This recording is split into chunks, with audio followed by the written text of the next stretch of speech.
Hello everyone, this is the finale of What If Naruto Was the Hollow God, and I hope you guys enjoy this video and to like, to subscribe, and check out the playlist, to see more comment down below. Now let's start the intro. They call me a god.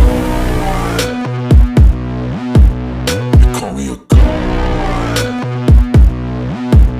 They call me a god. Naruto Uzumaki. A man of many skills, even more titles, and above all, unsurpassed power. Naruto has started out as a regular human child, used to save his birthplace, and the only thing he got from that was death. But, higher powers gave him another chance, and he has used it well. He has used it so well, that he has become an omnipotent god, just like the one who sent him back to the En, after the death of his soul pieces. It has been 20 years since the Fourth Shinobi War, as well as the war between Naruto and his forces and Alias, against the traitor dragons, led by the three elder dragons, the same dragons, who have given birth to all the other dragons in the world. Right now, Naruto was walking down the stairs underneath of the new Whirlpool Palace, which is his home. He is on his way to the vault deep underground, where he is finally going to meet his grandmother, as well as all the other children who have been placed in the stasis, over 50 years ago, in order to save them from the war, and give them a chance to live good lives in the future.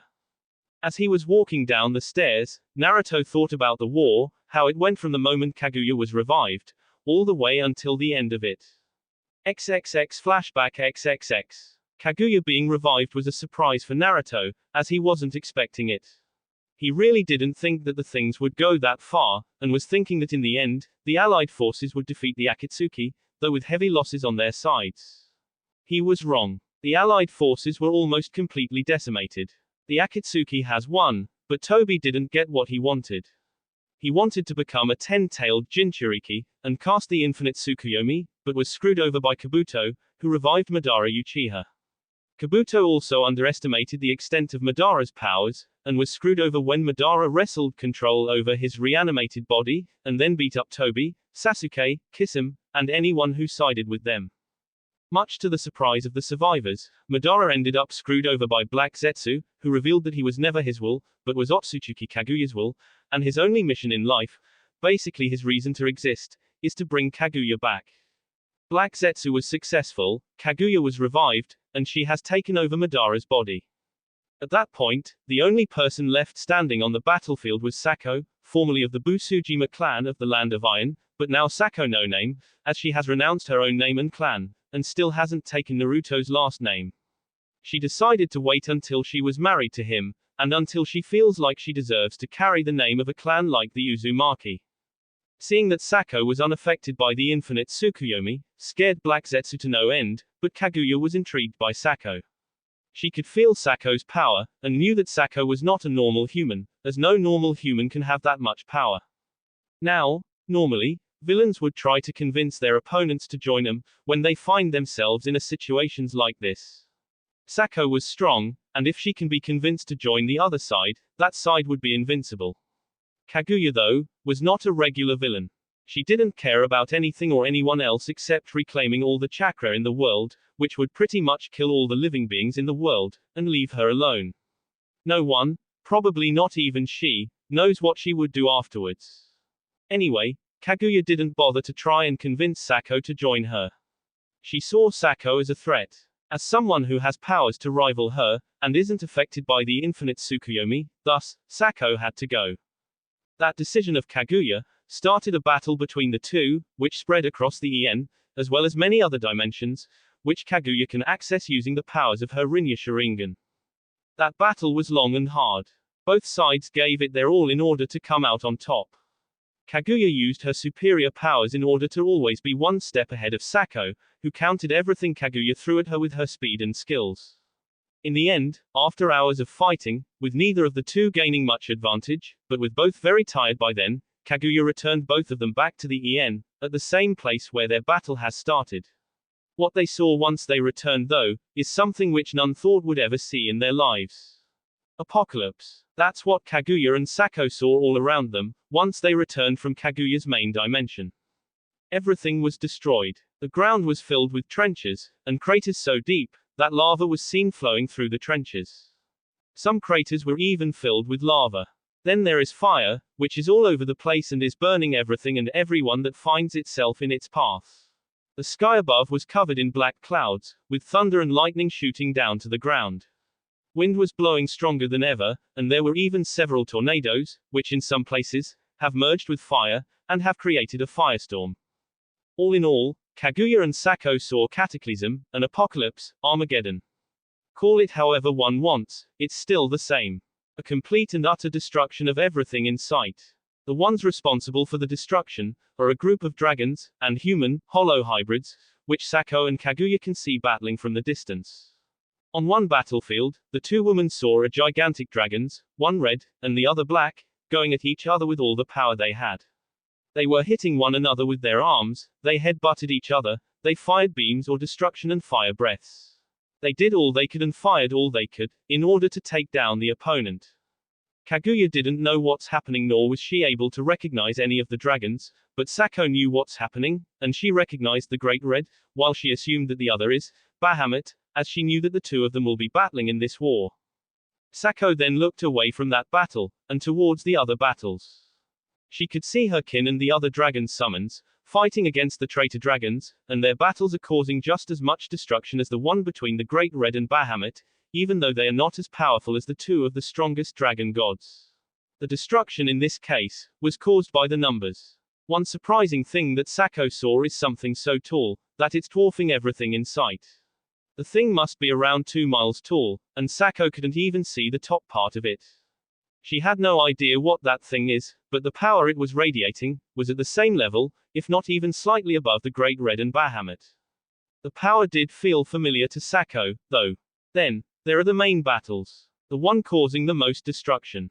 The battle between Naruto and his blood clones, against the 3 elder dragons, well, 2 elder dragons, as that's how many Sako could see. She looked around, and saw the third one, but this one was already dead. Sako took a long look at the dead elder dragon god. She didn't know how, but she just knew that it's the elder dragon. She has never seen any of the 3 before now, but the power she feels from the 2 fighting against Naruto and his blood clones was just too high for them to be anything else, except the elder dragon gods. As for the dead one, even though it was dead, Sako could still feel its power, which is something she couldn't feel from few other dead dragons, she could see lying all over the destroyed region. The dead elder dragon looked magnificent, in Sako's opinion.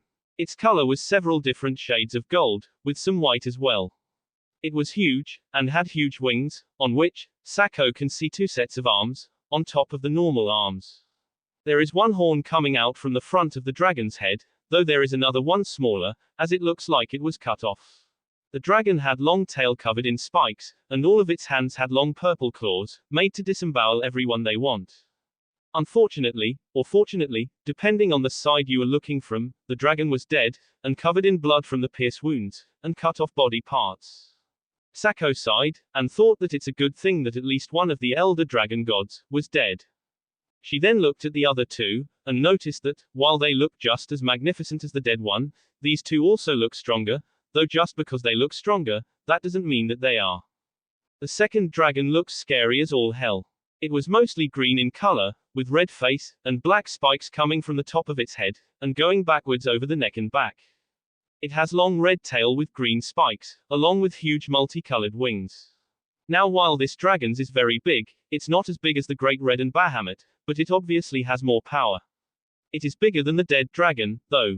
Also, just like the first dragon, this one is also Western-type dragon, as it has both arms and legs, instead of having long serpentine body, like the Eastern dragons do. This dragon is currently in a battle against Cielaporo, Grimjo, Neutra, and Tyr, and even though it is 4 against 1 battle, the dragon seems to have the advantage, as the green flames it's shooting from its mouth seems to be giving the 4 blood clones a lot of trouble. Then, there is the third elder dragon god, and this one, at least on the first glance, looks to be the strongest of the tree. It is a very large, Western-type dragon, with large light blue, dark blue and white body, which seems to be made out of crystals, or even ice. It has 8 red eyes at its head, and 2 large horns, coming from the side of its head, and going backwards. Upon a closer look, Sako noticed that the surround area where the battle is happening, is covered in blue crystals, which told Sako that this dragon can produce and control crystals. Currently, this dragon is battling against the original Naruto, along with Stark, Ulquiorra, and a blood clone from the Land of Rivers. As unbelievable as it sounds, it's actually having an advantage, from what Sako can see. The amount of durability the dragon has is astonishing, as it seems that regardless of the damage Naruto and the blood clones inflict, it seems to have no effect on the dragon. On top of that, it can produce crystals near instantly, which puts the Narutos at the disadvantage, as they can only attack from the distance, and not go head-on. This was surprising to Sako, as she knows that Naruto and his blood clones have Hyro, which is near impenetrable. It made her wonder, why don't they just go closer and try to attack head-on? Sako got her answer very quickly, as it seems that Ulquiorra had his chest pierced by the crystals, which made Sako's eyes pop out of her head. This means that this dragons can create crystals powerful enough to even pierce Naruto's Hyro, which should be impossible, considering how powerful Naruto is.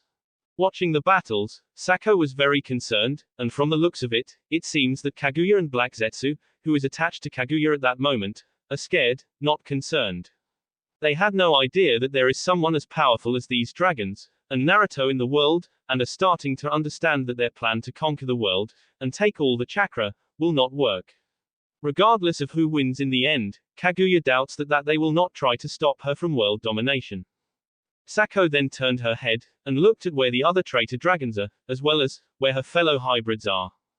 She saw that all of them are currently in the middle of the battle with each other. All of the hybrids, except her and Naruto along with his blood clones, are currently battling against the 20 dragons, along with, surprisingly, an army of humans, who all seem to have bloodlines, and are somehow unaffected by the infinite Tsukuyomi. Sako has no idea what's going on there, and who these humans are, but they seem powerful enough to be able to give trouble to some of the weaker hybrids, while the stronger hybrids are taking on the strongest traitor dragons, along with the help of the dragons from the summoning clan. Sako was finally able to see what the huge monstrosity she saw earlier is. It was Simon, and he seems to be standing in the head of some bluish corporeal warrior, similar to the Uchiha's Susanoo, though much larger, as Susanoo is just over 100 meters tall, but what Simon has created is probably 2 miles tall. The warrior is mostly different shades of blue and white, and has red eyes, as well as red cape. Sako watched with eyes wide open, as Simon created a huge ass drill, out of nothing, and then he started spinning it at an unbelievable speed. Before he used the drill to pierce through 3 dragons, he was fighting, and kill them instantly. The piercing power of the drill was also such that, after the dragons were destroyed, the drill hit the ground and pierced through it as well. Once the drill was gone, Simon deactivating it, everyone could see a huge hole in the ground, but none could see the bottom. It simply looked like a bottomless pit, with its diameter being over a mile in all directions from the center of impact. Sako watched wide-eyed at the destruction caused by Simon. She knew he was different and strong, but not this strong. From what she could see, he is most definitely on the level above the Great Red and Bahamut, but below Naruto and the Elder Dragons. Simon did fight 3 dragons, tough, and they must have been very strong, as right after they were killed, Simon released his Susanoo form, and then floated back to the ground, where he kneeled, while breathing hard. He looked tired and spent. Sako was sure that at this point, he will not be of much use against the 2 elder dragons, though he might be able to help against the human ninja, who have joined the traitor dragons. It was at that moment that Sako remembered that she can help as well, and while she was tired from her battle against Kaguya, she can't just sit around and do nothing. She was worried about leaving Kaguya and Black Zetsu by themselves, as she didn't know what they might try and pull off, but she realized that they can't do anything against Naruto, or the elder dragons. Kaguya is simply far too weak to fight any of them. Sako went and joined her kin in fighting against heavily empowered shinobi, from several different clans from all the En. She went slightly worried about Kaguya, and thus completely missed what happened next. Kaguya floated mid-air, watching at the destruction all around her. She saw the power of the dragons, the powers of Naruto, his blood clones and the other hybrids, and didn't even miss that fact that Simon is there as well. She was able to recognize his ethereal Susanoo warrior. She was completely lost, and didn't know what was going on, or what she should do. All the powers she has, but she knew that she stands no chance against the beings who could do this much damage and destruction. Hell, she can't do anything against Simon, let alone to the 2 dragons, who she sees battling against some beings, who she has no idea, if they are humans, or something else. Unfortunately for Kaguya and Black Zetsu, they were spotted by Stark, of all people, who figured out who she is, and before Kaguya could do anything, Stark was in her face, sucking out her soul, along with Black Zetsu's soul. In less than a minute, Kaguya's corpse fell on the ground. She and Zetsu were dead, while Stark was standing mid-air, with his eyes closed, and enveloped by white aura. He was trying to process all the powers and information he got from Kaguya and Zetsu, because, as it turns out, when he sucked out Kaguya's soul, he also sucked the souls of all those who were a part of Kaguya at that moment, which is Madara, Ten Tails, as well as all the Hokage, and Gold and Silver brothers. Right now, Stark has gained all of their powers and knowledge, and while the increase in power isn't bothering him, the amount of knowledge he gained did almost cause his brain to melt, and the only reason it didn't is because of who he is, and how powerful he is. While this was happening, Sako joined, Suzumbachi, Sakura, Fu, Sasum, and the few other girls, along with Asuma who were fighting an army of shinobi. As soon as she arrived, Sako asked what's happening, and she got her answer from Sakura, who told her that the Elder Dragon and Bahamut have convinced several clans from all over the End to join them, with the promise of survival after they take over the En, and also the increase in power. Being the greedy bastards, many clans abandoned their villages, and joined the dragons. The Hyuga clan was also approached by them, and have accepted to join them, which is why Hassan decided to do with Hinata what he did, but neither the dragons, nor the Hyuga clan, expected Hinata to slaughter her whole clan. Among the traitors, there were clans from all over the En, except the Leaf Village, since the Hyuga clan was killed off before the war started. There are over 1,000 shinobi from all of those clans, and while normally they shouldn't be a problem for the hybrids, they were heavily empowered by Asgaroth, the Green Elder Dragon God. They didn't gain any new powers from the empowerment, but their own skills and powers have gone through the roof, to the point that they are not only able to fight against the weaker hybrids, but were also unaffected by the infinite Tsukuyomi. In the end, Sako decided that it would be better to help the weaker hybrids to deal with the shinobi, before they all go to help Taiya, Taya and Tsunade, in dealing with the dragons. Before she went to battle though, Sako saw something strange. Stark was simply floating mid-air, while Tyr was standing to the side, and not fighting anyone. She was looking at Stark, though. Sako wondered what's going on, but she couldn't waste time to see, and instead went to battle. With Sako joining the battle, the girls, plus Asuma, went all out in order to defeat their human opponents, and then focus on the dragons. Sako used her velocity manipulation to increase her speed, as well as the speed of her friends. They all used that speed in order to gain the upper hand on the enemy shinobi who, by that point, were running on fumes, and were only still standing because of the control they are under by Asgaroth. Seeing that the only way to deal with them was to kill them, Sako and the others decided to simply kill them. In the end though, they didn't have to do it, because Stark opened his eyes, and a huge amount of chakra exploded from his body, creating a pillar of chakra, which was going toward the sky. All the battles stopped, as everyone looked at the pillar of white chakra. After a few moments, everyone saw that the Sharingan, which was still being projected from the moon, vanished, and then tree roots, which were entrapping everyone who was under the infinite Tsukuyomi, started to shrink back underground and the people who were trapped started to regain their consciousness. Sasuke, Kakashi, Kisame, Tobi, the other Kage, all of the shinobi who were still alive, to be trapped in the infinite Tsukuyomi, woke up, to see nothing but pure destruction all around them. They all just stood there, and watched wide-eyed, and in disbelief. They couldn't believe the amount of destruction which has happened around them, and some were actually wondering how they were still alive. All those who weren't affected by the infinite Tsukuyomi, turned and looked at Stark, who was still standing on the air, and was smirking.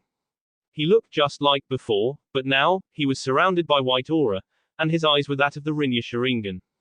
Stark looked at Tyr, and nodded at her. She nodded back, and then turned to look at the enemy shinobi, who were fighting against Sako and the others. Gonzui, Tyr said, and then sucked on the air. Immediately, all the enemy shinobi started to glow, before they screamed for a moment, as their souls left their bodies, and headed toward Tyr's wide-opened mouth. In seconds, the shinobi were soulless husks. As such, they were dead, much to the shock of the remaining few Akatsuki members and the allied shinobi, who saw all this.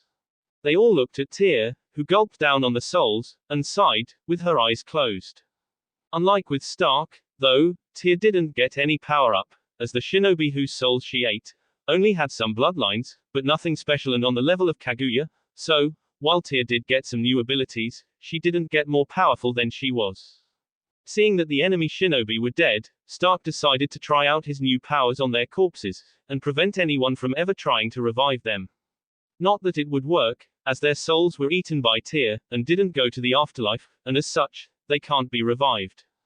All killing Ash bones, Stark said, and fired multiple small pieces of bones from his right index finger, which hit each of the corpses, and turned them into nothing but ashes. From there on, Naruto and his blood clones focused on the two elder dragon gods, while all the other hybrids, each took on one of the remaining dragons. At that point, the only enemy remaining were the two of the three elder dragons, Bahamut and 12 other dragons, of the lower level. From what it could be seen, it would appear that out of all lower level dragons, the 5 strongest among them were taken on by Tayuya, Taya, Sako, Tsunade and Yugito, as it would seem that the 5 of them are the strongest hybrids, after Naruto and his blood clones. The other girls, and Asuma, have taken on the weaker dragons. One of the dragons, particularly the one who was fighting against Tayuya, appears to be the strongest of the lesser dragons. He was a huge white, Western-type dragons, with huge wings, and 2 black horns coming out from his forehead, and going backwards. His name is White Fatalis. For a while, Tayuya and White Fatalis fought, firing attacks at each other. To a casual observer, it would seem that the opponents are equal, but to a real observer, it was obvious that Tayuya is having an advantage. While White Fatalis is strong, he can't seem to land any attack on Tayuya, who is manipulating him into seeing what she wants, and not what's really happening. On the other hand, Tayuya is using her strongest attack to hit White Fatalis, and while it doesn't seem to be doing anything to the White Dragon, it actually is damaging him, slowly, but it was still damaging him, while Tayuya isn't damaged at all. At one point, White Fatalis got angry because he can't seem to hit Tayuya that he ended up starting a blazing firestorm of white fire, which spread around for miles, making everyone close to them run away, so that they wouldn't be causing in a blazing inferno. This attack actually managed to catch Tayuya off guard, as she wasn't expecting it, and was inside of the range of the attack.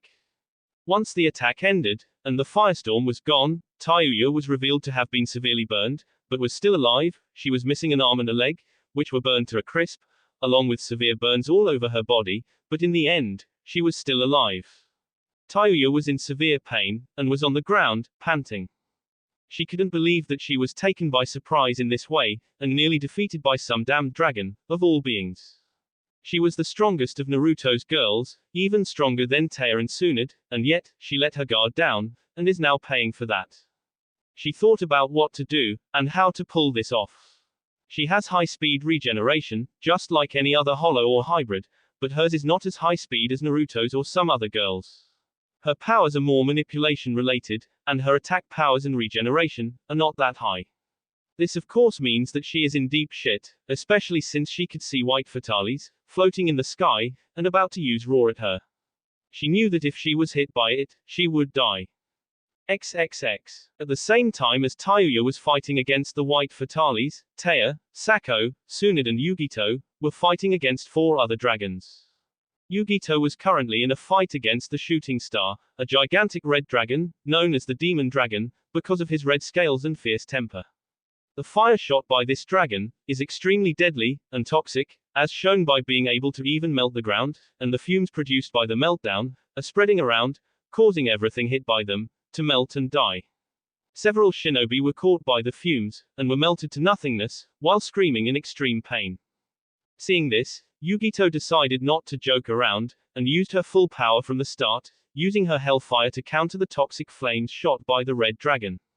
At one point, Yugito went all out, and transformed into a 2-tailed cat form, which she got after she was revived by the seal placed on her by Sako, and after she became human-tailed beast hybrid.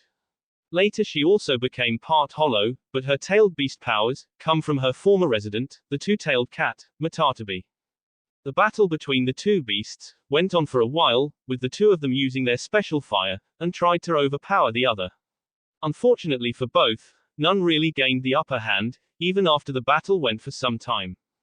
XXX. Probably the ugliest looking, but also the biggest of all the dragons currently on the battlefield, is called Yama-Karai. It sort of looks like some kind of tentacle monster, with grass, trees and plants covering majority of its body. But yeah, it looks big, mean and ugly, and its opponent is one of the most beautiful women in the world. The legendary, Tsunade Senju.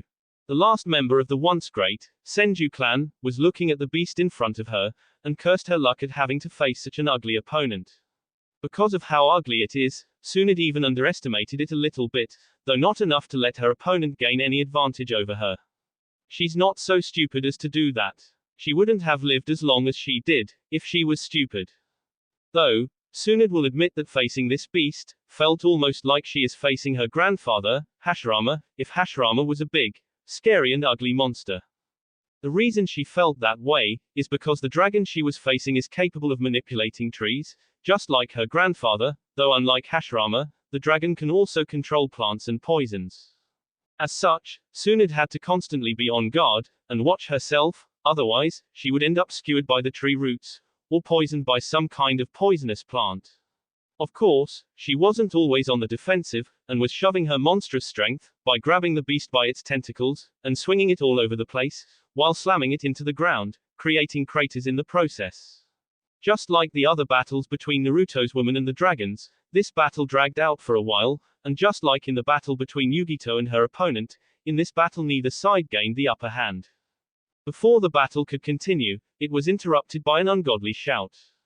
XXX. Unlike Tayuya, Yugito and Tsunade, who were facing their opponent who were in the dragon forms, for some reason, Sako's opponent is in his human form. Yes, he started out as a relatively big Western-type dragon, with white and black scales, and protrusion from his back, the back of his arms, and legs. He looked very menacing in his dragon form, and now that he was in his human form, he didn't look any less menacing than before. The dragon's human form is that of a pale man, with long black hair, red eyes and pointy, elf-like ears. This dragon is Kokobeals, also known as the Forbidden Dragon of Light, and the Star of Gods. He was one of the oldest dragons, and one of the strongest. He was one of the first created by the three elder dragons, but unlike majority of those born at the same time as he wasn't killed by his creators. For some reason, they spared him, and let him live, even gave him the nickname, the Star of Gods, as the three elder dragons considered themselves to be the gods. He is also older than both the Great Red and Bahamut, but he isn't as powerful as they are. He is a little bit weaker, but he is in the top 5 most powerful of dragonkind, not counting the elder dragons. Just like the other dragons, Kokobeel also has an element of his own, and his element is light. Technically speaking, he is the embodiment of the light, and as such, he can do anything with it, even move at the speed of light. As such, he is a perfect opponent for Sako, who is the fastest of all the hybrids Naruto created, even faster than Taya, and at her full speed, faster than Naruto. Turns up, Kokobeel is quite a formidable opponent. He, unlike the other dragons, is very good in human combat, while the others mostly fight in the dragon forms. Kokobeel is capable of creating different weapons from light, from spears and swords, to lances, javelins, even battle axes. He is also quite good dual swordsmanship, as he was able to duel evenly against Sako, who is a prodigy in swordsmanship, and in pure sword fight, she is probably the best hybrid, outside of Naruto, and with Taya probably being the only one around her level. Kokobeel and Sako fought for a while, Kokobeel using all forms of light manipulation, even light teleportation, which is what allowed him to keep up with Sako's speed, while Sako used her swordsmanship skills, her speed, and her destructive powers, of her hollow half. Their battle was very high speed and destructive, so it has moved a little away from the others. As such, unlike the majority of the other battles, this one wasn't interrupted by a shout, but an ungodly rise of power level, which shocked the whole planet. XXX. While all the dragons so far had a look of a dragon, Taya's opponent looked nothing like a dragon. In fact, it looked like a yellow unicorn, with white mane and black marks on its body. It had a very long golden colored horn, and the whole beast was surrounded by different colored lightning, from normal yellow, to black and white. Fun thing it that, Sako is known as the Yellow Dragon Kirin, and her opponent, just happens to be Yellow Dragon, also known as the Thunder Emperor Kirin. The Dragon of Thunder and Lightning. Compared to the other dragons, Kirin is quite smaller, but compared to the horses, or unicorns, in this case, it is several times bigger. At the top of the head, it's standing at around 10 meters in height, while the other dragons are several dozen meters, the smaller ones, like White Fatalis and Kokobel, while the bigger ones, like the Great Red, Bahamut, the Shooting Star and Yamakarai, are several hundred meters in height and length. The sky above the battlefields was covered in black clouds, with lightning and thunder dancing over it, and occasionally striking at the ground, when either Taya or her opponent manipulate it to strike. The battle was very destructive, and both have shown that they are the true masters of lightning and thunder manipulation. At one point, seeing that this is going nowhere, and that she and her opponent are evenly matched, Taya went all out, and released her hollow form, which opened a hole at her stomach, and she was surrounded by black and white, electrical aura. From there on, the battle was in Taya's favor, as she was too fast for her opponent, and all of his attacks were useless as they can't hit her, and when they do hit her, Taya's aura negates all the power behind Kiran's attack. Eventually, she was able to defeat her opponent and was about to finish him, when she was interrupted by a shout, before the whole world shock. XXX. White Fatalis was flying in the air, and was preparing to launch his attack at Tayuya, who was lying on the ground, severely burned and missing some body parts. Tayuya managed to rise to her one remaining leg and was somehow standing on it. She was glaring at the dragon above her, but at the same time, she was trying to see what she can do to escape this situation, because if she couldn't escape, she will be burned to nothingness by her opponent's white flames. She knew that she couldn't manipulate her opponent at this point. She has had that chance to do it at the start, but she didn't, as she has underestimated the white dragon, and is now paying for it. She looked at the dragon, and saw that his attack was prepared, and about to be shot. Tayuya thought fast, but nothing was coming to mind. She can't run, she can't create the barrier to block it, all that she can do, is try and fire a Gran Rey Zero, to counter her opponent. So, she did just that. With her one remaining arm, Tayuya bit her finger, drew blood, and then pointed her palm at her opponent. She created a light blue ball of Ryutsu in front of her hand, and just as White Fatalis fired his white flames, Tayuya fired her strongest defensive attack. The two attacks clashed seconds later, causing a large explosion, and then a shockwave, which spread through the majority of the battleground. The clash and the explosion was seen and heard by everyone, but none really paid attention, as clashes like that are not uncommon in the battles like the ones currently happening, and they are happening more and more, all over the battlefield. As the seconds were passing, and the two attacks pushed at each other, it became obvious that Tayuya is not at her full power, because if she was, she would have been able to overpower the White Fatalis, no matter how powerful he is, and regardless of the fact that her battle powers were not that high. Unfortunately, Tayuya was severely injured by the dragon's white flames, and she was more than 50% weaker than she normally should be. As such, the dragon breath of White Fatalis managed to overpower Tayuya's Gran Rey Zero, and much to Tayuya's shock, broke through it, and went at Tayuya, who couldn't do anything except sigh before she was engulfed in an explosion of white flames, which created a dome of fire, several hundred meters in diameter, and burned everything in its path. This was seen by those close by, who just happened to be Naruto and his blood clones, along with the two elder dragons. The moment Tayuya was engulfed by the explosion and the flames, Naruto roared her name, which was heard by almost everyone on the battlefield. The same reaction as Naruto had all of his blood clones. While they are not that close to Tayuya, as most, except Cielaporo, didn't spend a lot of time with her, they are still the same person, and not only that Tayuya is their cousin, but she is also the original Naruto's lover, and as such, she is important to all of them. Few moments later, the dome of white fire disappeared, and revealed a scorched land, but not a sign of life on it. This proved to be too much for Naruto, who realized that Tayuya is dead, and completely gone, to the point that he can't even sense or feel her soul. Completely enraged out of his mind, Naruto roared like never before, and his eyes glowed red. This was followed by his blood clones, whose eyes glowed red at the same time as the original Naruto's. A second later, all of them were enveloped by a black and white light, which immediately turned all of their bodies into the same colored light, and the light shot toward the sky, and collided in the middle of the air. Very quickly, a dome of black and white light was formed in a sky, before the sky, along with the ground started to shake. The air, even the thunder clouds on the sky were shaking. The rain started to pour from the sky. Multicolored lightning was shooting from the sky into the earth. The ground itself was breaking, forming trenches, and craters. The trenches were so deep, that even lava from deep underground was coming to the surfaces, and was now shooting into the sky, in giant pillars. No one was safe. The surviving members of the Akatsuki, as few as they are. The allied shinobi, the dragons, both enemy and allied ones, even the other hybrids. None of them was safe from the cataclysm, which was currently happening, caused by whatever it is that's happening with Naruto and his blood clones. Of course, all of them were trying to save themselves, as best as they could, and while most of them were successful, some, mostly weaker shinobi from the allied nations, were not so lucky nor skilled, and as such, they died, some quickly, and some slowly and painfully. This went on for a while, and in the meantime, all the hybrids were able to regroup themselves, and are close together, their opponents forgotten, and the only thing on their minds is to survive and find out what is happening to Naruto.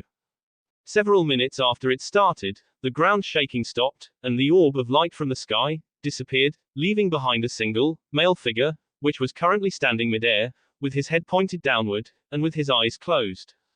To those with good eyesight, the figure looked like normal Naruto, though maybe a little buffer. Then again, he is quite far in the sky, so they aren't sure.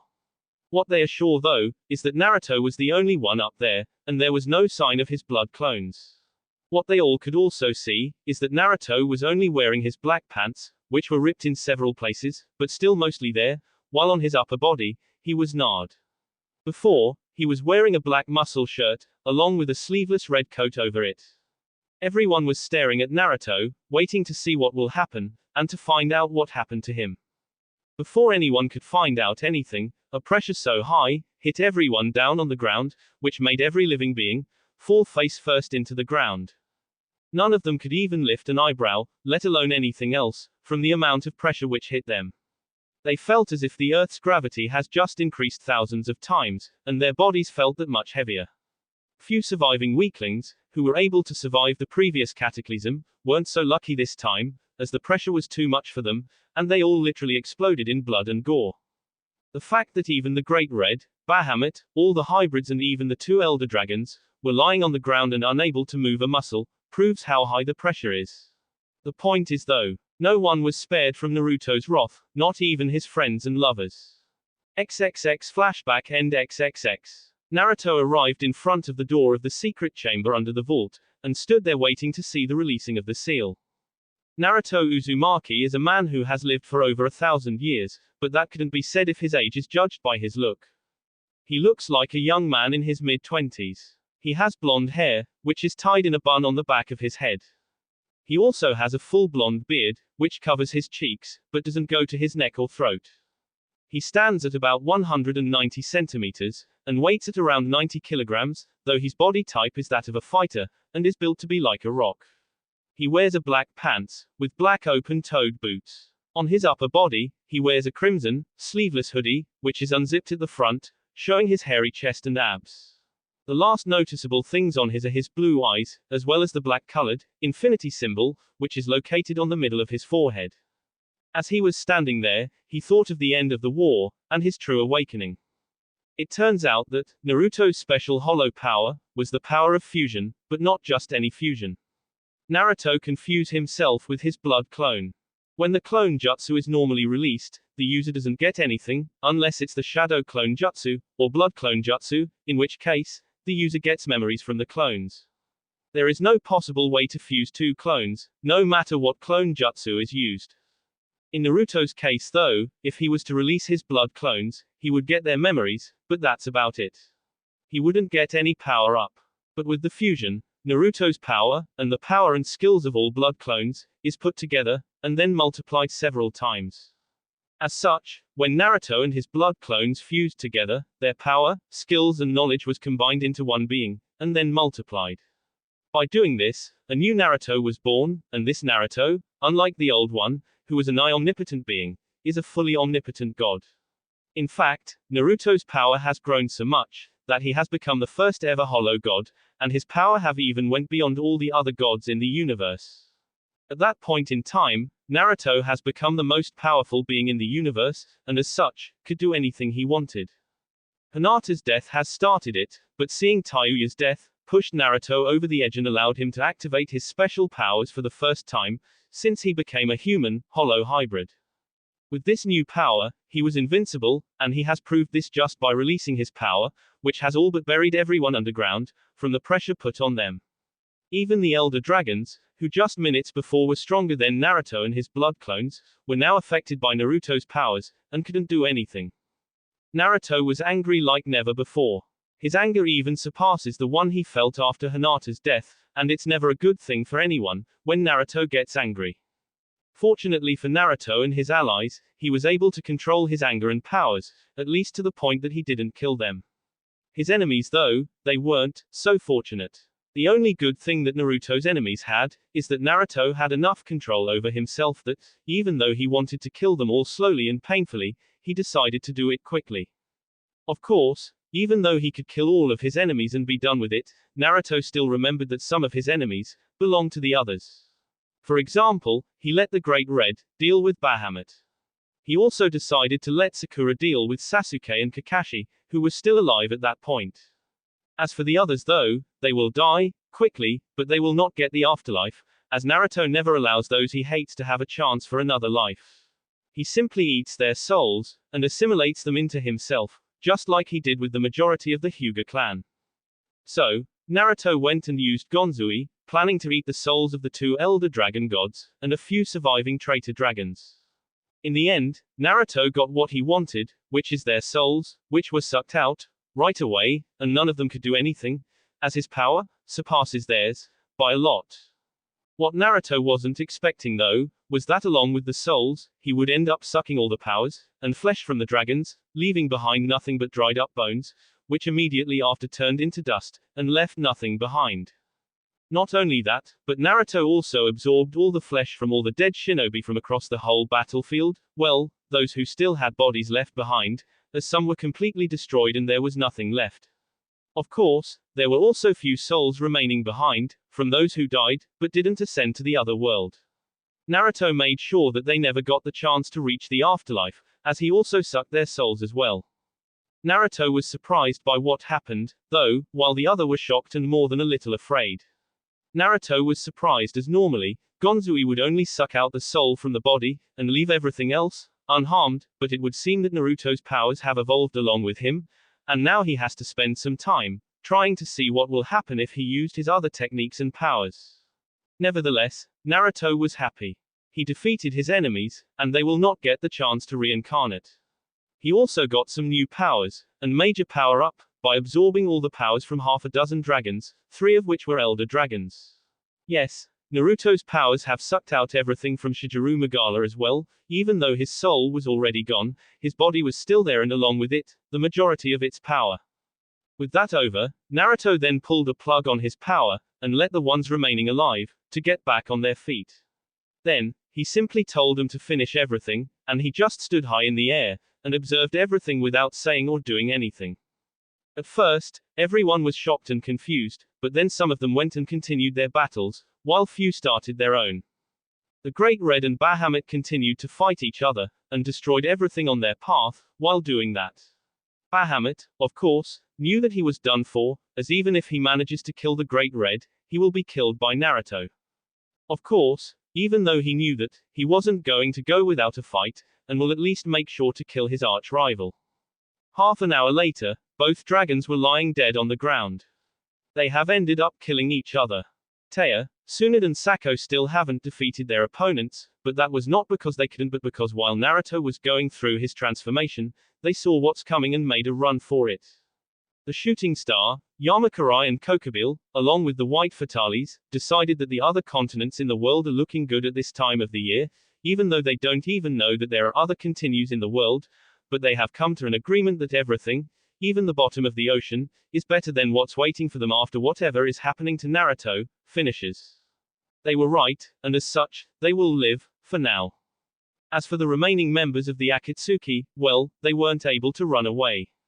They were intercepted by Sakura and Asuma, who had a bone to pick with them. Sakura specifically with Sasuke and Kakashi, while Asuma was there to deal with Tobi and Kisame. You can imagine the surprise Sasuke and Kakashi got when they saw Asuma and Sakura, and realized who they were. They were shocked at first, then afraid, before they got angry, once they realized that Sakura and Asuma were planning to kill them, and weren't going to give them a chance to talk themselves out of this. Now, up until few months ago, Kakashi and Sasuke would have been able to defeat Sakura, as they were both stronger and more skilled. But that was few months ago, when Sakura was just a normal human ninja. Now though, Sakura is a full hollow. As such, she is much more powerful than Sasuke and Kakashi, even if Sasuke now had M's. The battle wasn't really a battle. Sakura simply had far too much more power than her opponents, and more than a little anger in her, for being betrayed by her own teacher, and the guy she liked her whole life. As such, she has beaten the two-leaf ninja into the ground, and almost ripped him apart, as she used her great physical powers and broke Kakashi's legs to the point that no one will ever be able to heal them, while she also ripped off Sasuke's left arm, and broke his spine, making him unable to move. Sakura really wanted to kill Sasuke and Kakashi for what they've done to her, but in the end, she decided to leave them alive, as she was sure that Naruto would want to eat their souls. Besides, she has defeated them both, and was happy, as she has had her revenge. Just as Sakura started to move away from her defeated opponents, she was enveloped in bright light, which completely covered her body. This drew everyone's attention, and all those still alive, looked at Sakura. A minute later, the light died down, and revealed Sakura in her new form. It turns out that Sakura has evolved and is no longer a full hollow, but is now a hybrid, as she no longer has a mask and hollow hole on her chest. She now looks completely human, and pretty much the same as she looked like when she was still alive, only slightly taller, and with more muscle mass, though it wasn't so much that it was very noticeable. She still had her pink hair, which is going to her shoulders. The only thing different compared to when she was human, was Sakura's eyes. It seems that she has awakened some king of dojutsu, as her normally green eyes are still green but with a black diamond on them.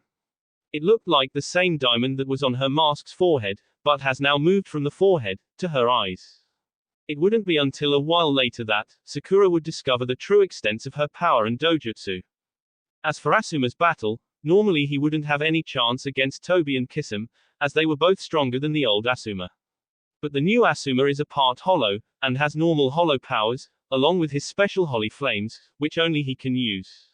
As such, he made short work of his opponents, and defeated them, before he took Kisame's sword, and left him and Tobi, half dead, lying in their own pool of blood. Asuma, just like Sakura, has decided to leave the two of them alive, so that Naruto can eat their souls, and gain their powers. It's their form of repayment to Naruto for everything he has done for them, as they both knew perfectly well that without him, they would both be dead at this point. Of course, Naruto was very grateful to one of his girlfriends, and his friend, and as soon as he realized why they left their opponents alive, he sucked their flesh, internal organs and their souls, from their bodies, leaving behind dried up bones of 4 different bodies. As soon as he has done that, though, Naruto felt something shift inside of him, but he didn't know what.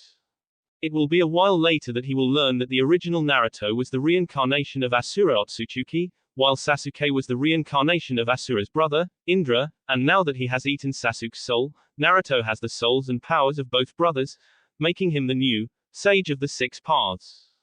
On top of that, when Stark ate Kaguya's souls, he gained all of her power, but also the powers of all 9-tailed beasts, as well as Madara's powers, and the powers of all those sacrificed to the 10 tails, mainly the 4 previous Hokage. Then, when Stark and all the other blood clones fused with Naruto, all those powers became Naruto's. The same goes for all the power all the other blood clones have achieved since their creation, like for example, dragon powers which Cieloporo got by eating Kaido's soul. There are also the powers of all the other dragons Naruto ate. And let's not forget the powers of all the shinobi clans who joined the Elder Dragons. Naruto got them all now. Another thing is that, when Naruto ate the souls of all those Hyuga, the Byakugan he awakened by eating the soul of Hassan Hyuga, has evolved into a dojutsu, which Naruto didn't know anything about, but it was a blue eyes, with a white flower pattern. As such, Naruto at that point had the powers of Byakugan, all forms of Sharingan, Rinnegan, whatever that evolved Byakugan is, and finally, Rinnegan Sharingan. Surprisingly though, when Naruto fused with his blood clones, he didn't have any dojutsu, and even when he tried to activate one, nothing happened. It will be a while later that Naruto will figure out that, even though he doesn't have a dojutsu, he still has all the powers all those dojutsu had. He will also realize that, now that he has no dojutsu, there is no way that anyone else could use those powers, just by transplanting his eyes. Not that there is any way for something like that to happen, as he is far too powerful for someone to just take out his eyes and transplant them into themselves. All in all, at that point, Naruto was unbeatable, and will most likely stay like that for the rest of eternity. With the Akatsuki and the dragons taken care of, the only problems remaining were the ones who Yugito and Suzumbachi have to deal with. They were the fourth Raikage, the third Tsuchikage, and few remaining allies of the two Kages. It wasn't much of a battle though. Yugito and Suzumbachi were simply far too powerful for the two Kage and their allies. Even the numbers didn't help the two Kage to deal with two hybrids, who tore them apart, as a repayment for all they went through because of them, mostly Yugito, but Suzumbachi's life wasn't much better, even if she wasn't a Jinchuriki. Suzumbachi ended up killing Onoki, along with several other high-ranking stone ninja, while she spared the life of Kuretsuki, the third Tsuchikage's granddaughter. Kuretsuki and Suzumbachi were friends, and as such, Suzumbachi couldn't kill her, and left her alive. As for Yugito, she was betrayed by the Raikage and the Cloud Village, to the Akatsuki, just to save themselves and be, from the Akatsuki. As such, she had a lot of rage in her, and she took it out on the Raikage, Darui, C, and few others remaining Cloud Ninja, who couldn't do anything against an enraged, human, hollow-tailed beast hybrid. She ended up burning their whole bodies, and even their souls, with her hellfire. Yugito, just like Suzumbachi, ended up sparing the lives of a few Cloud Ninja, who she knew from her time in the village, and who she saw as friends. Those were B's former students, Karui, Sumui and Omoi, as well as Raikage's former secretary, Mabui. With Kakashi and Sasuke dead, along with Danzo being dead, there weren't many in the Leaf Village who could put up any kind of fight against Naruto and his allies. Naruto has sworn he will have revenge against the Leaf and its inhabitants, for everything they have ever done to him, and in a way, he did have his revenge, and as such, he no longer has to kill any of those left. Yes, technically speaking, he didn't kill any of them, except that he ate the souls of many of them, but with the death of all those most guilty for his suffering, and with the death of many civilians and ninja from when Naruto released his powers against Kaido, and then his fusion in the war. He simply didn't care about those who were still alive. He knew that the remaining ones can't do anything to him and his allies, and if they want to live, they will have to accept the fact that he is the strongest, and that he will be the emperor of the EN. If they don't accept it, well, he can always kill them by eating their souls. Finally, the Sand and Mist Village have had their Kages survive the war, as both Gaara and Mei survived the battles against the Akatsuki, and didn't participate against the dragons, but were lucky enough to survive the cataclysm caused by Naruto and the dragons. Of course, even though they have survived, they knew that because of how the war ended, they are no longer the Kage of their villages, as they knew of Naruto's plan to unite all the EN, and to become an emperor. With all the nations united, and with Naruto as the emperor, there will no longer be the hidden villages, and as such, there will no longer be any Kage. As for the other smaller nations, at the end of the war none of them knew what awaits them, but they found out soon enough. They were not happy, but they had to fold, and accept the fact that the EN are changing and that there is only one ruler now, and this ruler will not accept wars between his people. XXX. With the last members of the Akatsuki taken care of, and with all the dragons and their allies either dead or gone, and by gone, I mean escaped, the war was over. What was left behind though, is a complete destruction, which will take forever to fully be fixed. The majority of the war happened in the land where the Akatsuki had a base, in the mountain graveyard. That land didn't have much of a society and not many people lived there, so it was a perfect ground for the war of such size. Now that the war was over, though, the land was completely destroyed, and no one could live there, unless of course, they wished to live in a place covered in craters, deep trenches, with lava flowing through them, and overall, the land with barely any life left. Of course, the size of the war and the battles were such, that it wasn't just that land that was damaged. Yes, it was completely destroyed, but many other countries close to this one, are heavily damaged from stray attacks, along with the damage done by Naruto, when he fused and came into his full power. Not only were the EN as a whole damaged heavily, but many innocent people have died, as they were caught in a war, even if they didn't participate in the war, and were far from the battlefields. 30% of the population of the EN have died as a result of the battles. They were the innocent casualties of the war. Add to that another 10% of those who participated in the war, and you get a very high number of people who have died during the Fourth Great War, bringing the enter its lowest ever since Kaguya first rose to power. It's a good thing in the end that none of those caught in the infinite Tsukuyomi have been drained of their chakra and turned into white Zetsus, otherwise, the number of casualties would have been higher, and could have went over half of the population of the ENs. XXX. With the war over, and with so many dead, those that survived had to focus on the repairs, and none even thought to mess with Naruto, once he proclaimed himself as the emperor of the EN, and pretty much took all the power from the daimyo, and declared that there are no longer EN, and there is only one empire. Of course, there were many who weren't happy with this, but unfortunately for them, there was nothing any of them could have done about it. Naruto and his allies were simply too powerful. After the war was over, and before Naruto declared himself the emperor, he did something which he couldn't do unless he became what he was currently. An omnipotent god, with all the powers he would ever want. What he did, is revive Hinata and Tayuya. Originally, he couldn't have done that without their bodies and their souls, but now, he is all-powerful, and reviving someone is no outside of his reach. To say that Hinata and Tayuya were happy to be alive, would be an understatement, and they have thanked Naruto, as best as they could.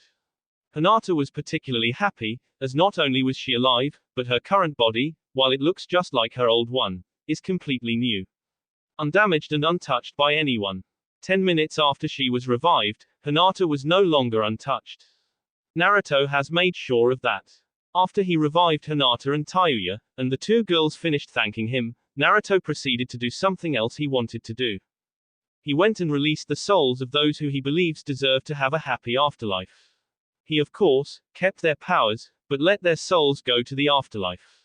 Those were, the first, second and the fourth Hokages. As for the third Hokage, Naruto kept his souls, as he believed that Hiruzen doesn't deserve to live a happy afterlife. The same goes for all the others, whose souls he ate.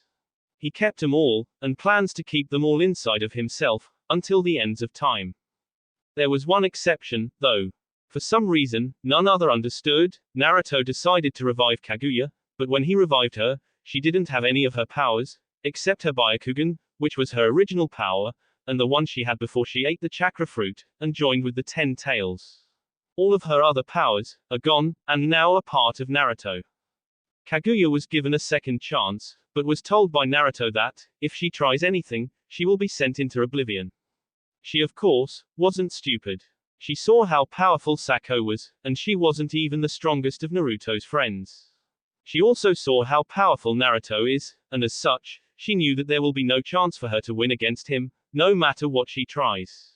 As such, she decided to take the gift she was given, and started to live a new life in the new whirlpool. Over time, Kaguya has learned to live peacefully, and has even found herself a man. Everyone was surprised when they learned who the man was. XXX. It took a long time, but eventually, most of what was destroyed during the war, was rebuilt. Of course, some places were so heavily damaged, that there was no point in repairing them. New towns, cities and villages were built for the surviving people, and eventually, the guilds were built as well, so that the ninja would have where to look for a job. Naruto has decided that the new empire will be called Huko Mundo. It was a surprising decision, as he didn't particularly like the real Huko Mundo, but in the end, Naruto has lived there for over a millennia, and in a way, has grown accustomed to the place, to the point that he has decided to the empire as such. He didn't stop there, though. He ended up naming his newly built palace, Las Noches. The palace didn't look anything like the original, Las Noches, and was nowhere as big, but it was a good name to Naruto, and in the end his wives have agreed on the names. When it comes to Naruto's wives, he has a lot of them. Tayuya, Taya, Suzumbachi, Sako, Juvia, Sakura, Tsunade, Kayuki, Seraphal, Yugito, Tsunami, Yamato, Hinata, Hanabi, Temari, Ino, Yoko. All of them have become Naruto's wives after the war. Most of them have been with him even before the war, while few ended up joining after, like Ino, Temari, Yoko, Yamato, Hinata and Hanabi, but that doesn't mean that he has loved them anything less than his other women, like Tayuya and Taya, both of which have been with him from the very beginning of his journey. Of those women who didn't end up with Naruto, Fu has been one of them. She has ended up with Gaara, as she has liked him for a while, and eventually she confessed. Gaara was surprised at first, but in the end he accepted Fu as his girlfriend, even though she was not a human, or even part human. She was still a full hollow, unlike Sakura, who evolved during the war. Surprisingly, Fu was almost expecting for Gaara to refuse her, because she was not a human, but when he accepted her, she actually cried and was so happy that she ended up fully evolving into a human, hollow hybrid. She has lost all of the bone armor, as well as the mask, and her hollow hole was closed. She looked just like she did before she died, and as such, she looked fully human. She was immensely happy for that. Over time, Gaara would actually end up with few more women, from the former sand village, and has built himself a harem, something which he never thought he would have, and something which made his older brother so jealous, and angry, that he was practically spitting fire for months. There is no need to say that, Kankuro didn't get any girl, and had to satisfy himself with his dolls. As for Gaara and his wives, they all married sometime after the war, and have started to live a happy life in the former land of rivers. They have started to live there for two reasons. Reason one is that the land of wind is a desert, and as such, life there is very hard. After the war, Naruto decided to have all people from the entire land of wind relocated to the land of rivers, where they will be able to live a happy lives, without having to worry about food or water, nor the scorching sun, which was beating on them whole day long. The second reason Gaara lived in there, is that one of the guilds Naruto had built, was in the former land of rivers. Naruto has had a palace of the former daimyo, and the same palace where one of his blood clones lived, turned into a guild hall, and has had many houses built in the city, so that the ninja who joined that guild, will have where to live with their families. Gaara was named as the first master of that guild, and has lived in the top floor of the guild hall, with his wives and family. The guild was named Sand Raccoon, in respect for the one-tailed beast. It was a decision made by Gaara, who, while he never got along with Shukaku, he did respect his power, and as such, decided to honor him in death by naming the guild after him. At the top of the guild, there was a big statue of Shukaku, showing him to everyone who comes even remotely close to the guild. XXX. Another girl who didn't end up with Naruto, was Isaribi. It was a well-known fact that she was attracted to Sugetsu, ever since she met him, and eventually they ended up together. It wasn't hard for them to get along, as they were very much alike, and it turns out, they had a lot in common, and not just their similar powers. Sometime after the war, Naruto created a group of shinobi, who were all weapon fighters, just like the 7 swordsmen of the mist used to be. There were no longer 7 swordsmen, but there were shinobi who only used weapons in battles, or at least, used them more than hand-to-hand combat or ninjutsu. Naruto has gathered 8 such shinobi, and named the group 8 Shining Executioner Blades. The first members of the group were Taya, who used her own sword. Then there was Sako, who also used her sword. The next member was Sugetsu. He was given a sword made by Taya. She ended up fusing all 7 swords of the mist, along with the 3 swords from the celestial shinobi, and created a single black blade, which was as long as Sugetsu. The blade was simply called Black Blade, based on Mihawk's Kokuto Yoru. The 4th original member of the group is Tenten, who has been spared by Naruto, and has ended up joining the new Whirlpool, as she wanted to be a part of the weapons group. She has always been known as a weapons mistress, and never really focused on one weapon, but has also never mastered any one of them. As such, when she expressed the desire to join the group, and said that she will be using various weapons, Naruto has had several others train her into the ground, until the point that she has mastered the use of swords, scythes, kunai, shuriken, and any other weapon one could possibly think of. It took her a while, but she had a talent for weapons, and eventually she was able to join the group. The 5th and final, original member, was Grell. He was given a new scythe, this one also made by Taya, specifically made for Grell. He was very happy with his new blade, which was much better than his old one. He knew that it probably wasn't on the level of Taya's, Excalibur Morgan, or Sugetsu's, Black Blade, but he was fine with that. He knew that blades like those two are not made every day and couldn't expect from Taya to make them at the drop of the hat. As for the last 3 members, they were unknown at first, and they weren't found for a long time. In fact, they weren't even found, but they were trained from the young age to be able to enter into the group. Those 3 final members were using a spear, a bow and arrow, and finally, dual daito swords. A spear and dual swords were used by 2 males, while a bow and arrow were used by a girl. XXX. Sasam has always liked Cielaporo, and has spent a lot of time with him. They weren't in a relationship, but they worked together, and have gotten closer over time. She was very sad when she learned that Cieloporo, along with all the other blood clones, have fused with the original Naruto. Yes, she knew that technically, Cieloporo is Naruto, only transformed to look differently, but she also knew that Cieloporo has spent a lot of time, in a different environment, compared to Naruto, and they have changed differently, from what the original Naruto used to be, before he created his blood clones. Each blood clone have developed different personalities over the years of their existence, and Sasum had fallen for Cieloporo, and not the original Naruto, or any of the other blood clones. Naruto, of course, knew that Sasum liked Cieloporo. He also knew that his other blood clones have found themselves some woman, and that all of those women are now sad, as they have fallen for the different people, and not necessarily him. Of course, now that Naruto is fused with all of his blood clones, not only have all of their powers fused, but also their memories and personalities, and now, technically speaking, he has multiple personalities in himself, and not just his own. This hasn't happened when his soul's pieces have been fused by the goddess. Back then, there was only one body and one personality. Now though, there is one body, and over half a dozen personalities. As an omnipotent god, Naruto doesn't have a problem to live with all those different personalities, but it can be a pain in the ass, sometimes. So, because of that, and because of the girls who have lost those they care about, Naruto recreated his blood clones, but in a different way. As he can now do pretty much anything, Naruto went and created 6 blood clones, before he used his new Omni powers, and severed his connection to them. He also changed their physical appearance, to look like Stark, Ulquiorra, Cieloporo, Tear, Grimjo, and the final one, looked just like Naruto did after he first came back to the EN.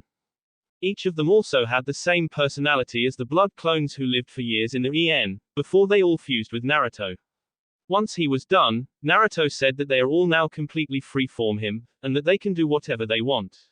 Basically, this means that they all have all the same powers as he does, and since he severed his connection to them, he cannot just dismiss them, like he could a normal blood clone.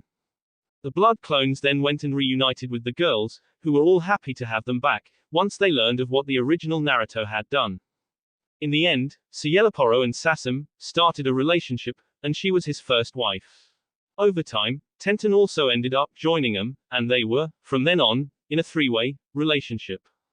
As for the other versions of Naruto, they all had one or more wives. The original blood clone, Ulquiorra, was left in the bird country, where, after some time, he ended in a relationship with Toki, who he was supposed to guard. After Naruto recreated Ulquiorra, he reunited with Toki, and they were together ever since.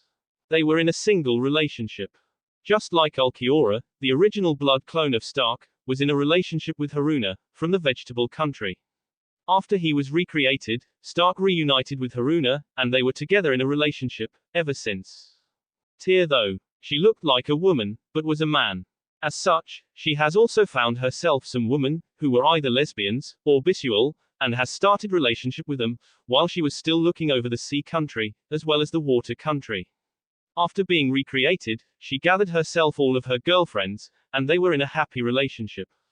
One of those girlfriends was the former 5th Mizukage, Mei Terumi, who was revealed to be bisexual. The next of the original blood clones were Grimjo and Noitora, which were tasked with taking over the eastern part of the EN. They were able to do that, and each has ruled over one half of the eastern EN. Now, while Noitora has ruled over many countries, he was not able to find himself some woman, as his look was such that he was not drawing the eyes of the females. As for Grimjo, he actually was in a relationship with Priestess Shion. Naruto has decided to recreate Grimjo, but not Noitora. Grimjo then reunited with Shion, and they lived happily in the former demon country. Final blood clone was the first one who was created. It was a blood clone which was left in the river country to lead it, after the former daimyo died, because of Naruto. That blood clone has created himself the biggest harem of all the blood clones, and could actually rival the harem of the original Naruto. At least in terms of size, though the women were not as powerful as the woman the original Naruto had. That blood clone was also recreated, and he reunited with his girls. Now, after Naruto recreated his blood clones, and then severed his connection to them, he asked them to help him lead the empire, which all but one accepted. So, while the original Naruto would be the emperor, the others will watch over parts of the empire, as the daimyos of each individual part. Ulquiorra, Stark, Tyr, Cielaporo and finally, Grimjo. 5 clones, who watched over 5 parts of the empire. East, Grimjo, South, Tyr, North, Ulquiorra, West, Stark, and finally, the middle part, which was basically the former Fire Country and River Country, were looked over by Cielaporo. As for the final blood clones, Naruto has asked him a long time ago, if he was willing to leave the EN, and search the rest of the world, to see what's out there. He has accepted back then, and now that he was recreated, that blood clone packed his stuff, and along with his woman, left the EN, on what would be considered to be the biggest mission in the history of the EN. XXX. Few other girls and women who didn't end up with Naruto are Shizune, Kaguya, Konan, and Gurren. After that night, before the war, where Konan and Gurren slept with Jiraiya, while drunk, they somehow, over time, ended up falling for Jiraiya. Yes, they knew he was much older than the two of them, and could be their father, but love doesn't care for the age, and in this case, Jiraiya was lucky that he had 2 young women interested in him. He was also lucky that they have decided not to neuter him, after he took advantage of them, while they were drunk. Surprisingly though, Shizune, who was one of those who Naruto spared, when he took over the leaf, after the war, has also ended up with Jiraiya. Everyone was surprised by this, none more so than Tsunade. She has known Shizune the longest out of everyone, and she knew that even though she was in her early 30s, Shizune has never actually shown interest in any man, and was actually a 30-year-old virgin. But, after the war, when Shizune reunited with Tsunade, and came to live in the new whirlpool, she started to hang out with Jiraiya, as Tsunade was busy with Naruto, and over time, the two started to care for one another as more than friends.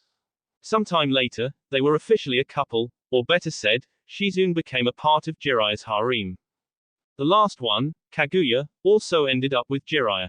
She was given another chance in life by Naruto, but she had to live without all of the powers she got from the chakra fruit, and from the 10 tails. It has taken her a while to get a hang of a normal life, but after few years, she was able to get used to it, and has started to enjoy a normal and peaceful life. Just like Shizune, one of the people Kaguya got close to was Jiraiya, and just like Shizune, she ended up as a part of his harem. Jiraiya's harem wasn't anywhere near as big as Naruto, and while he wouldn't say it out loud, Jiraiya was glad for that, as he knows that he wouldn't be able to handle any more women than the 4 he has. Of course, he was happy with his new life, as he has never thought that he will ever find a woman he would end up with, let alone a harem of 4 super hot women. That is something he only thought in his dreams, and somehow, his dreams came true. Another good thing that happened to Jiraiya after the war is that, once Naruto started building the guilds all over the EN, he has named Jiraiya the first master of a guild, which was built in what was once the capital of the Fire Country. Just like in the former River Country, what was once the palace of the Fire Daimyo was turned into a guild hall, and Jiraiya was named the first master. While the guild in the former River Country was named after the One Tails, as that is what Gaara wanted, Jiraiya decided to name his guild a Fighting Toad. Jiraiya decided on this name, as he is a toad summoner, and a toad sage. Everything he was and is because of the toads, and their help. As such, he has lot of respect for them, so he decided to name the guild as such. Of course, once the toads heard of this, they were honored, and have decided to make an official contract with Jiraiya's guild, where anyone who is interested, and is a member of the guild, will be able to sign the toad contract and summon them to help them in battles, or for whatever else they might need help. XXX. After the war, Asuma reunited with Kurenai, who by then has given birth to their daughter. Kurenai was very happy once she learned that Asuma is alive, and that she won't be alone for the rest of her life, nor will she have to raise their daughter by herself. Asuma was also happy to be with Kurenai, and to finally meet his daughter. Not long after the end of the war, and after they reunited, Asuma and Kurenai held a wedding in the new whirlpool, and from then on, they started the rest of their happy life, which will last for a long time, as Asuma is half hollow, and can live for a long time. Since Kurenai was still human at that point, and she wanted to be with Asuma forever, and not age and die, while he stays the same, they convinced Naruto to turn Kurenai into a human, hollow, hybrid. In the end, Naruto accepted, and turned Kurenai into a hybrid, which allowed her to be with Asuma forever. XXX. This ended up causing few others to ask Naruto to turn them into hybrids, as well. Since by then, Fu was a hybrid, and was with Gaara, she wanted Gaara to become a hybrid as well. Then there were other girls who were with Gaara, and they wanted to become half-hollows, so they all ended up asking Naruto to turn them. Now, while he could have said that he doesn't want to do it, Naruto did turn them all into hybrids, as he saw how much they want it, so in the end, he accepted, even though at first, he thought to refuse them. After then, Sugetsu also asked to become half-hollow. He says he has two reasons. One is that, as a regular human, he has a relatively short lifespan, and as such, there is only so far he will be able to advance as a swordsman. As a hollow, he will live for over a millennia, and will be able to reach the heights no one has ever reached before. His second reason is that since he is in a relationship with Isaribi, and she is half-hollow, he wanted to be one as well, so they can have happy lives, which they wouldn't be able to have for too long, as she will stay young and healthy for millennia, while he will grow old, and die. In the end, Naruto relented, and made Sugetsu into a human, hollow, hybrid. XXX. Yamato, Hinata, Hanabi, Seraphal, Kyuki, Sasum, Temari, Ino, Tenten, and Yoko all became hybrids right after the war, or sometime after. They were all a part of Naruto's harem, except Sasum and Tenten, who were a part of Cieloporo's harem. Those two were turned by Cieloporo, while the others were turned by Naruto. Ino has been one of the ones who were spared after the war, as Naruto knew that she didn't hate him, and was against his execution. Yes, he knew that back then, she didn't really like him, and found him annoying, but he was still a comrade, and the ninja from the village. She was smart enough to know that, and knew that Naruto was not a traitor, nor was he the nine-tailed fox, as most of the people in the village considered him to be. After the war, she came to live in the new whirlpool, along with her teammates, who were pro-Naruto, even though they never showed that. They simply went with the crowd, as they, well, mostly Shikamaru, knew that it would be troublesome to say that they believed Naruto, when majority of the village was against him. Choji always went with what Shikamaru said, but he also believed in Naruto. The three of them, along with Shino, Kurenai, Guy, Lee and Tenten, as well as Team Konohamaru, came to live in the new whirlpool, after the war, and found their places in the new society. Kiba, the last member of the former Team 9, wasn't so lucky. He was openly against Naruto, and while he did survive the war, he was one of those who were killed after the war. Just like Ino, Temari, Yoko and Hanabi were some of the women who became a part of Naruto's harem, which none has seen coming. When it comes to Yamato, Kyuki and Seraphal, everyone knew that they are interested in Naruto, and were not surprised, but none knew of Temari's interest in Naruto, as she has hidden it well. The same is with Yoko. As for Hanabi, well, she was much younger than Naruto, but she didn't care about that, as she has liked him, and wanted to be with him. She argued that, with Naruto being what he is, and over 1,000 years old, if you count his life as a hollow in Hukomundo, he is technically older than anyone in the EN, including Kaguya, who isn't even a part of his harem. In the end, Naruto accepted all of them, and they lived happy lives. As for the rest of the people from the Leaf Village, well, with the creation of the Empire, Naruto abolished the hidden village system, and started creating the guild. All of the hidden villages were destroyed, and the people have been moved all over the EN, at least all over the inhabitable parts of the EN, as a big part of the EN, have been destroyed during the war, to the point that it's uninhabitable. The civilians from the hidden villages relocated to many towns, which survived the war with little or no damage, while the ninja moved to the places where the guild halls were being built, so that they can join them, and have something to do. The guild system, at first, didn't inspire much confidence into the people, but over time, they realized that the new system with the whole N being one empire, and had one ruler, along with the guilds being in place, was much better than the old system of many nations, with different rulers, and with different hidden villages. It took several years, but by then, people have gotten used to their new lives, and were much happier than they ever were. XXX. When the word of the ending of the war spread around, several people who were into hiding, for one reason or another, resurfaced, and came to the new whirlpool. The first to show up were Utakata and Hotaru, who were in hiding from the Akatsuki, ever since Utakata had his Biju taken by the Akatsuki, and since he was saved from the death by Sako. Since then, he found his friend, Hotaru, and then went to live in the most eastern country of the EN, as they knew that there, the chances of the Akatsuki finding him were slim to none, especially since they heard that the eastern part of the EN have been taken over by the land of demons, led by the priestess Shion, and her guard, Grimjo.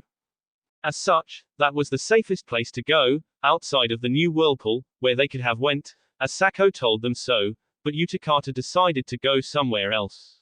After the end of the war, when Utakata heard that the Akatsuki is completely gone, he decided that the new whirlpool was going to be a nice place to start over, especially since the word got out that the new whirlpool city will be the capital of the new empire. By the time they came to the new whirlpool, Utakata and Hotaru were a couple, and after they came to the new whirlpool, they married, and have lived happily.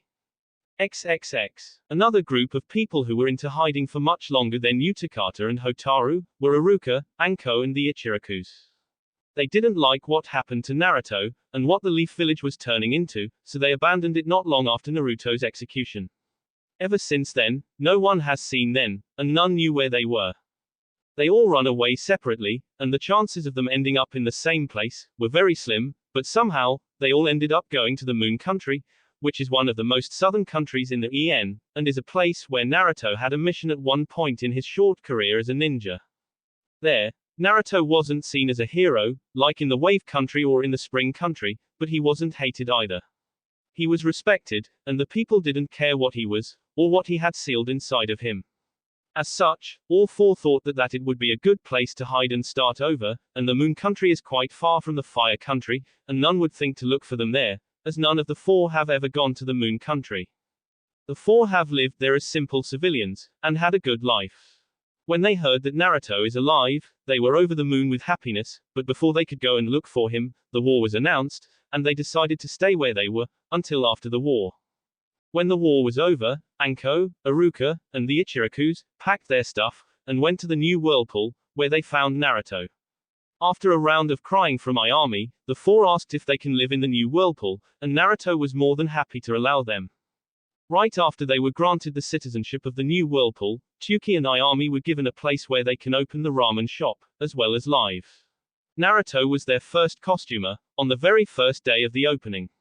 He has eaten so much ramen that day, that Tsuki had to import ramen from other places in the empire, because Naruto ate all of what was in the new whirlpool. As for Anko and Iruka, they became a shinobi again, and have joined the Hollow Dragon Guild, which was opened in the new whirlpool, and whose first master was Tayuya. The name Hollow Dragon was chosen by Tayuya, as Naruto is technically speaking, Hollow Dragon God, but she only chose Hollow Dragon, and decided to go without a god part. Naruto didn't have anything against it, and from then on, the guild had a name. XXX. After the war, Naruto was so powerful, that he could do pretty much anything, even release the seal which was keeping his grandmother and the other Uzumaki children in the stasis. As such, he really thought to just go and release them from there, but in the end, after a lot of thinking, he decided to just let them be, and focus on the repairment of the empire, which was heavily destroyed in the war. He wanted to have the whole place fixed from top to bottom in the next 20 years, as by then, the seal would come down by itself, and his grandmother and cousins will be released. He wanted them to come to a peaceful and beautiful world, and not in one ravaged by the war. During those 20 years, Naruto and those closest to him worked hard to fix the empire, the long and hard way, and not in a fast and easy way, which would be if Naruto simply used his omnipotent powers and fixed everything. He wanted the people of the empire to work hard and fix everything, and not expect him to do everything for them. He was right to do that in the end, as the people have learned to forget the past, and have focused on the present and the future, and have worked hard for 2 decades, in order to fix everything, and to start over. In that time, Naruto has also found the time to marry all of his girlfriends, and start a family with them. He has a lot of wives, and with all of them, he has even more children, both male and female. All those children were born as demigods, as Naruto is pretty much a god, while his wives were technically speaking, mortals, but of a higher level, as they are part hollows. At first, Naruto planned to one day restart the Uzumaki clan with his wives, but seeing that they are not humans, he decided to start a new clan, with him as a first head of the clan. The other members of the clan were his wives, and their children, but also all of those who he turned into hybrids, as well as their descendants. By the time 20 years have passed, there were over 200 members of the new clan. Naruto thought long and hard of the clan name. He could have decided on any name, and it would be just as good as any other, but he wanted something which would over time strike fear into the hearts of his enemies, if there ever were some enemies. He has eventually decided on the name, which has no meaning in the world he is currently in, but had a meaning in the human world, from the other world, where he spent so much time. The name he decided on is Lucifer. In the EN, there is no such thing as devils, gods, angels, or fallen angels. There weren't even stories or myths of such beings, but in the other world, there is a whole slew of stories about all of those beings, and one of them is the original devil, Lucifer, who is considered to be the strongest of them all. Naruto thought that it was a perfect name for his new clan, as he is sure that the people will eventually fear and respect his clan's name. Of course, he was right about that. XXX. Naruto was standing in front of the glowing wall of the chamber where his former clansmen were sealed for the last 50 years. The wall has been glowing for a few minutes now, and Naruto could sense that the seals on the wall and the door were slowly coming down. It took a few more minutes before the seals were completely down, and the door of the room was opened, allowing Naruto to walk inside and see the inside of the chamber for the first time. Naruto looked around the room and saw many children sealed inside of the crystals. They were all young, and there were boys and girls, all different ages and different looks. The two things they had in common were their red hair, and the fact that they are all completely gnarled. Among the crystals with children, at the front of the room, there is one crystal with a woman in her late 20s, or early 30s. She was also gnarled, just like the children, and Naruto couldn't help but admire her beauty. He knew who she was. She was his grandmother, but even then, Naruto was not blind and can admire beauty, even if it's family. Though technically speaking, at that point, Naruto was everything except human, and any familiar ties he has with his grandmother are long gone. Naruto stood there and watched as the crystals surrounding his grandmother and the other children started to melt, until they all fell to the ground, where they lied for a while. Naruto thought that they should have come up with some way to prevent them all from falling on the cold floor after the seals were released, but in the end, he dropped it, as they are alive, and that's all that matters. It took several minutes for Naruto's grandmother to start to open her eyes, which was then followed by the children. Then, it took some more time until they rubbed their eyes to get rid of the sleepiness, and to be able to take a good look around and see where they are. Once they were all able to see clearly, they all looked toward the entrance of the chamber, and saw an unknown man standing there, with a smile on his face. Seeing that they are all awake, and have noticed him, Naruto spoke.